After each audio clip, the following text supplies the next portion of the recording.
ಭಗವದ್ಗೀತೆಯಂಥ ಧರ್ಮಗ್ರಂಥಗಳನ್ನು ಏಕೆ ಓದಬೇಕು? ಓದಿದರೆ ಏನು ಉಪಯೋಗ? ಈ ಪ್ರಶ್ನೆಯನ್ನು ನಮಗೆ ನಮ್ಮ ಮಕ್ಕಳು ಕೇಳಿರಬಹುದು, ಅಥವಾ ನಾವು ನಮ್ಮ ಅಜ್ಜಂದರಿಗೆ ಕೇಳಿರಬಹುದು. ಉತ್ತರ ಸಿಕ್ಕಿರಲೂಬಹುದು. ಆದರೆ ಒಬ್ಬ ಅಜ್ಜ ಕೊಟ್ಟ ಉತ್ತರ ಕುತೂಹಲಕಾರಿಯಾಗಿದೆ. ನಮಸ್ಕಾರ ಸ್ನೇಹಿತರೆ, ಪ್ರೇರಣಾ ಚಾನಲ್ಗೆ ಸ್ವಾಗತ.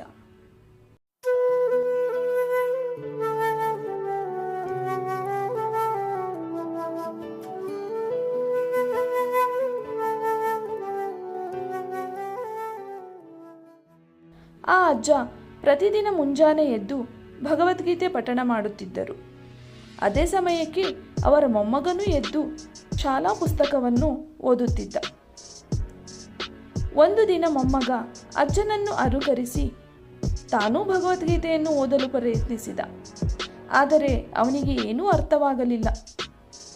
ಕೆಲವು ದಿನಗಳ ನಂತರ ಮೊಮ್ಮಗ, ಅಜ್ಜ, ಭಗವದ್ಗೀತೆ ಪುಸ್ತಕವನ್ನು ನಾನೂ ಓದಲು ಪ್ರಯತ್ನಿಸಿದೆ, ಆದರೆ ನನಗೆ ಏನೂ ಅರ್ಥವಾಗಲಿಲ್ಲ.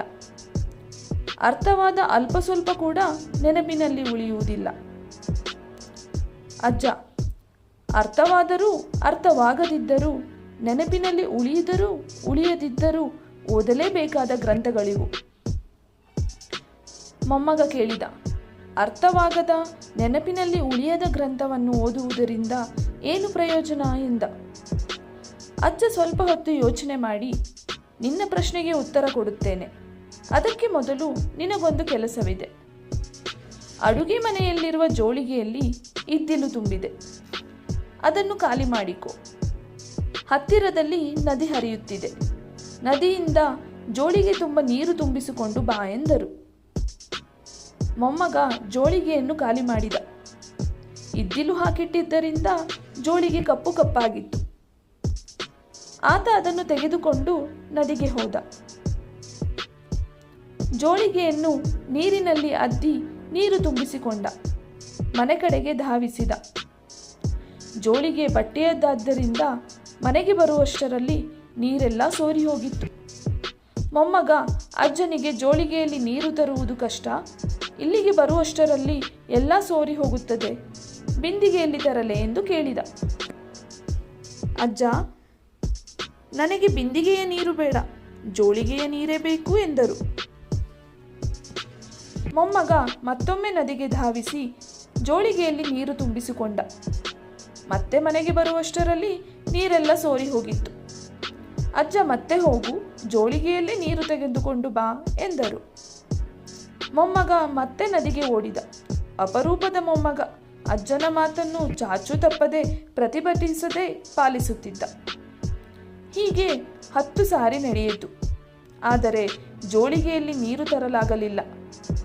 ಮೊಮ್ಮಗ, ಅಜ್ಜ, ನಾನು 10 ಅಲ್ಲ 100 ಸಾರಿ ಪ್ರಯತ್ನಿಸಿದರೂ ಜೋಳಿಗೆಯಲ್ಲಿ ನೀರು ತರಲಾಗುವುದಿಲ್ಲ, ಮನೆಗೆ ಬರುವಷ್ಟರಲ್ಲಿ ಎಲ್ಲವೂ ಸೋರಿ ಹೋಗುತ್ತದೆ ಅಂತ ಹೇಳಿದ. ಮಗು, ನೀನು ನೀರು ಸೋರಿ ಹೋಗುತ್ತೆಂಬುದು ಚಿಂತೆ, ನಿಜ ಅಲ್ಲ. ಆದರೆ ಜೋಳಿಗೆ ಈಗ ಹೇಗಾಗಿದೆ ನೋಡು ಎಂದರು. ಮೊದಲನೆಯ ಸಾರಿ ನದಿಗೆ ಹೋದಾಗ ಜೋಳಿಗೆ ಇದ್ದಲಿನ ಕಪ್ಪು ಬಣ್ಣದಲ್ಲಿತ್ತು.